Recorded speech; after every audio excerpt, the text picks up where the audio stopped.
짜란! 안녕하세요. 뇌절하는 유튜버 제이비입니다. 일단 구독자 여러분께 이런 영상을 올리게 돼서 죄송하단 말씀 먼저 드리겠습니다. N번방 어그로 뇌절인데요. 짚고 넘어가는 게 맞는 것 같습니다. 냅두면 끝도 없을 것 같아서 입장 정리하겠습니다. 이런 식의 정색하는 영상은 찍고 싶지 않았는데 여러모로 구독자 여러분께 죄송합니다. 이 영상으로 N번방 마무리하겠습니다. N번방 피해자들 끔찍한 성착취 범죄를 당했죠. 안타깝습니다. 그런데 안타까운 건 안타까운 거고 피해자들에게 공감하는 건 별개의 문제죠. 저는 그 피해자들에게 전혀 공감 못합니다. 그리고 공감 안 하고요. 공감할 수도 없습니다. 스폰 받고 성매매하던 사람들에게 왜 공감을 해야 하는지 모르겠습니다. 모든 안타까운 일에 공감할 수는 없는 거죠. 마션에서 화성에 고립된 맷 데이먼이 안타깝지만 공감은 할 수 없습니다. 썼습니다. 저는 지극히 이성적이고 논리적인 판단을 하고 싶은 사람입니다. 그리고 이 사건에 굳이 감성을 개입시켜서 피해자에게 공감해야 할 이유를 찾지 못했습니다. 피해자의 아픔을 생각해라. 공감 능력이 부족하다. 사이코패스다. 뭐 이런 식으로 얘기하시던데 나름 최선을 다한 겁니다. 스튜디오 출사에서 끔찍한 일을 당했다고 하는 양혜원 씨. 저는 양혜원 씨에게 공감 못했습니다. 그리고 양혜원 씨는 안타깝지도 않습니다. 그런데 N번방 피해자들은 그 정도가 너무 심하기 때문에 안타깝습니다. 안타까움. 이게 제가 할 수 있는 최선이에요. 여기서 더 이상 무언가 해야 할 필요를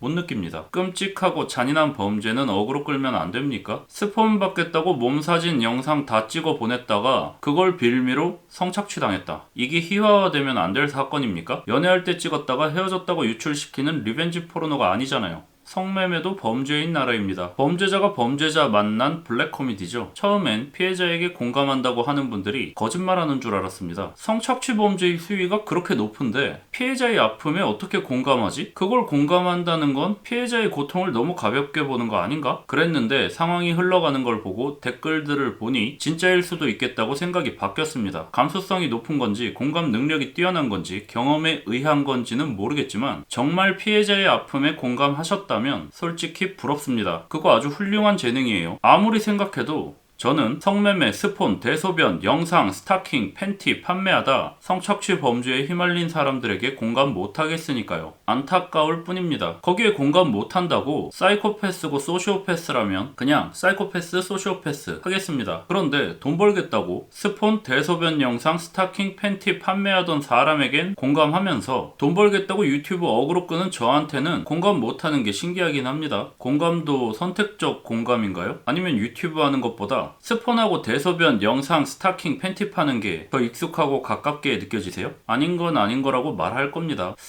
아니긴 아닌데 이건 불쌍하니까 피해자 편? 이런 거 안 할 거라고요. 그러니까 그 대단한 공감 능력 가지신 분들은 그냥 저한테 공감을 하세요. 선택적 공감하지 마시고. N번방 피해자가 제 가족이라고 생각해보라는데 상상이 안 되는데요. 그 말 하신 분은 본인 가족이 N번방 피해자니까 그런 말 하신 거겠죠. 그게 아니라면 그냥 피해자 가족까지 들먹이면서 악플을 달고 싶다? 이건 인간 쓰레기 아닙니까? 부디 그분이 인간 쓰레기가 아니라 진짜 N번방 피해자의 가족이라서 분노하신 거였길 바랍니다. 조두순 사건이랑도 비교하던데 조두순 사건이랑 이걸 비교하는 건 조두순 사건의 피해자에 대한 심각한 모독 아닌가요? 조두순 사건 피해자가 뭐 했는데요? N번방 피해자에게만 공감하고 조두순 사건 피해자에겐 공감 못합니까? N번방 피해자에게만 공감하고 편들어주는 게 당신들의 정의입니까? 일탈계 안 하고 그냥 잘 살고 있는 수많은 사람들이 있는데 굳이 일탈계에서 피해 입은 사람들에게 공감해야 할 이유를 모르겠습니다. 그냥 저한테 익숙한 사람들에게 공감하면 안 됩니까? 하지만 그렇다고 피해자를 비난한 적은 없습니다. 저는 성매매와 원나잇에 대해 강한 반감을 가지고 있지만 피해자들의 성관념, 성적 취향이나 기호, 인식을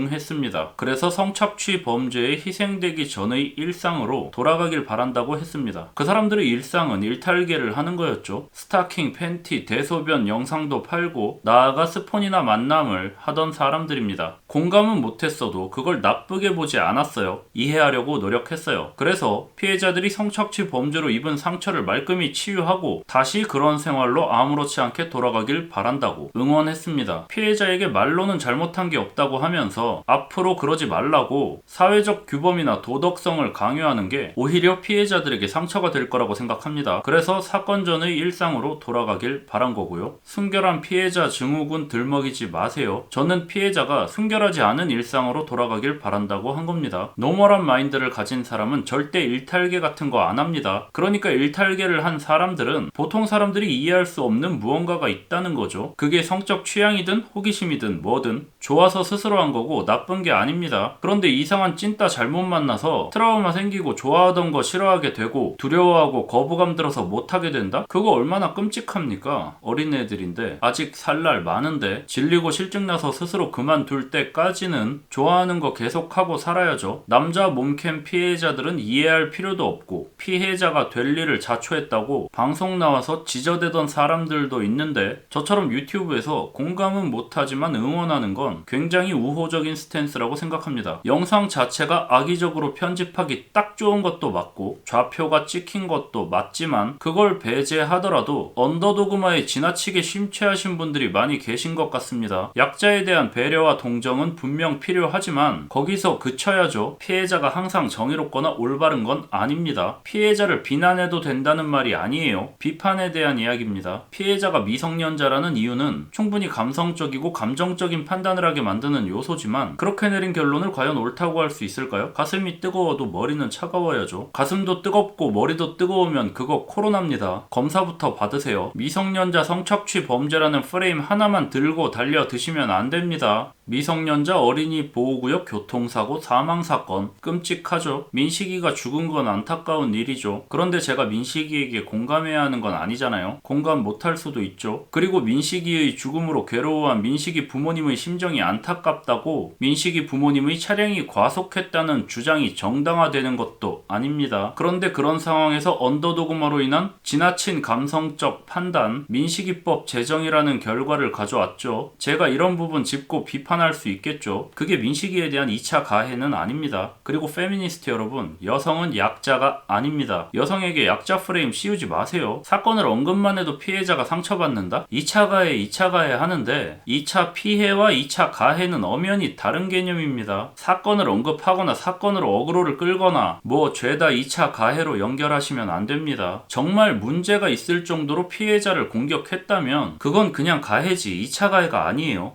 예를 들면 2차 가해를 했다는 이유로 저한테 악플을 다시는 분들, 그건 2차 가해하지 말라고 1차 가해를 하는 겁니다. 세컨드 레이프나 세컨드 어설트는 세컨더리 빅터마이제이션 안에 포함되는 하위 개념이에요. 세컨더리 빅터마이제이션은 2차 피해입니다. 2차 가해와 혼용하지 마세요. 자라보고 놀란 가슴 소뚜껑 보고 놀랄 수 있습니다. 그건 2차 피해가 맞지만 소뚜껑이 자라처럼 생긴 게 2차 가해는 아니잖아요. 이거 시선간간 논리랑 똑같습니다. 모든 책임을 외부로 돌려서 공격용으로 쓰는 전형적인 페미니즘 논리죠. 피해자에게 뭐 하면 2차 가해, 판사가 증거 영상 보자고 해도 2차 가해라고 하니까 말 다 했죠. 여성 혐오 2차 가해, 기울어진 운동장, 이거 세계 페미니즘 치트키죠. 역겹습니다. 처음에 장난처럼 대응한 게 악플 달지 말랬더니 악플 달릴 짓 했다고 댓글 다는 거 보고 진지하게 받아들일 필요가 없다고 생각했습니다. 영상 보지도 않고 어그로 끌려서 댓글 다는 사람들은 그냥 그러려니 합니다. 항상 있었어요. 그런 분들. 어그로 끌린 게 자존심 상하고 열받으니까 분노 표출할 수 있죠. 그런데 악의적으로 영상 편집해서 좌표 찍고 오는 건 대응을 해야겠다고 생각했습니다. 그냥 딴소리하고 모른 척 넘어가도 되는데 이러는 이유는 제가 항상 그런 사람들을 비판해 왔기 때문에 이렇게 하는 겁니다. 제가 이 영상을 찍고 싶어서 찍었듯 본인이 악플 다는 이유는 그냥 본인이 악플 달고 싶어서 다는 거예요. 제가 뭘 했든 피해자가 뭘 했든 책임을 저나 피해자한테 전가하지 마세요. 그런 끔찍한 범죄를 당한 피해자 팔아서 악플 달면 자존감이 좀 올라가요? 정의로운 사람이라도 된 것 같아요? 악플 달 거면 피해자 팔이 하지 말고 그냥 다세요. 유튜브로 번 돈 다 합쳐도 한 달 월급이 채 안 돼요. 돈이나 벌면 몰라. 이런 이슈는 무조건 노딱입니다. 무조건. 돈이 안 된다고요. 안 되는 걸 하고 있는데 돈에 미쳤다 하셔서 원하시는 대로 돈에 미친 모습을 보여드릴게요. 후원 계좌 열고 악플은 고소하겠습니다. 수위 높은 38개는 미리 선별해서 이미 고소했습니다. 피해자의 고통에 공감해서 악플 달았다고 경찰에게 잘 설명해 보세요. 후원금은 1000만원 미만으로 입금 부탁드립니다. 억 단위 입금은 좀 부담스러우니까 그렇게까지는 하지 마시고요. 억으로 심했던 건 이미 사과했으니 따로 더 언급 안 하겠습니다. 억으로 사과가 궁금하신 분은 가서 보시고요. 억으로를 심하게 끈 부분에 대해서만 사과했습니다.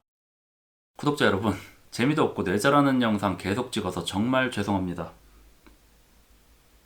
그냥 사과하고 영상 지우고 넘어가면 쉽게 해결될 일을 멍청하게 처리하고 있습니다. 그동안 쌓은 업보 스택이 터졌다고 생각하고요. 짚고 가야 할 것 같았습니다. 꼬투리 잡혔으니 까이는 거죠. 제가 욕먹거나 하는 건 괜찮은데 구독자분들까지 시비에 휘말리는 게 보기 힘들었습니다. 안 그래도 볼 거 없는 채널에 댓글까지 난리 났으니 구독자 여러분에게 너무 죄송합니다. 이제 돈에 미쳤으니 돈 되는 영상으로 찾아오겠습니다. 지금까지 뇌절하는 유튜버였고 지금부터 돈에 미친 유튜버 제이비였습니다. 감사합니다.